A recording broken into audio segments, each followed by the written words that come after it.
Matumela makulu dinyame tijen is back ngemsana muri Zimbabwe ndasangana nenyaya iri kunetsa panapa resign yunzi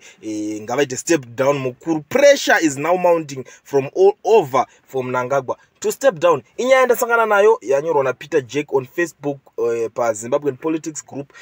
rinongokuti vanhu vanongouya chingotara zvakawanda wanda ungava ZNPF weCCC weBlue movement munhu wese anouya achitaura maonero ake asi vanhu vakaita sana Peter Jack vanhu vekuti vagara vanongoya nezvinhu izvi vachinyora nyaya dzizhinji dzinowanzoitika asi regedza timbopinda munyaya yacho timboona kuti panapa anhasi auya nezvipi zviri kumeka sense here. So panapa anyora akati pressure is now coming from all over the world to push Mnangagwa to step down and pave way for a fresh election. Sources within the African Union Secretariat are saying SADC and the African Union Secretariat are now on the forefront in making sure that all countries of the world, including Russia, China, North Korea, Iran, and all international bodies, put more pressure on Mnangagwa to force him to come to the negotiation table with the winner of the 23 Zimbabwean election, Nelson Chamisa, and pave way for a fresh election with smooth heading over the power. Information coming from AU is that the Southern Africa Development Community SADC is now on a high alert position for a possible coup in Zimbabwe, as they are suspecting that Mnangagwa would use a coup to avoid stepping down and also declare a state of emergency in a bid to create false, not safe environment and in no position to hold election. Intelligence agents within the Southern African bloc countries are saying Mnangagwa is trying to use a coup to stop a fresh election. They highlighted the Falls airport bomb scare in Victoria Falls as evidence. Mnangagwa of recent has been sidelined from a number of international meetings, gatherings, and the inauguration of Angolan president, not being recognized as president in Namibia at the burial of the country's president, and in most occasions Mnangagwa himself omits African Union, AU,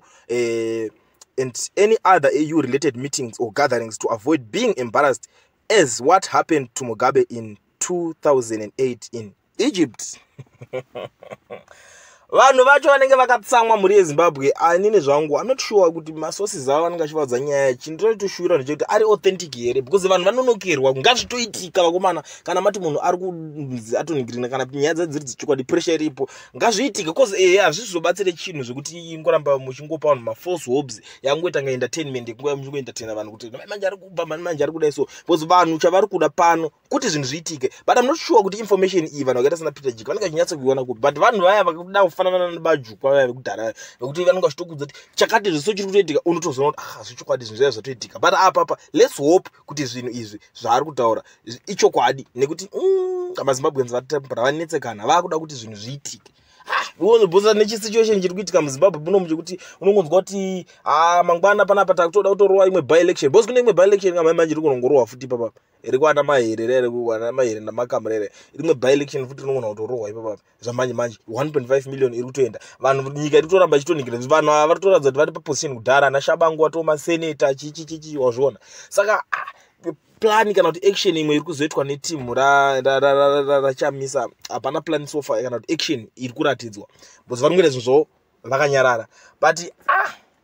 amen zveZimbabwe zvinotemesa musoro, but let's wait and see. Tetakamirira muri Zimbabwe kuti tionesane kuti zvinopera mushe here zvinhu zvakadai sezvo, because aiwa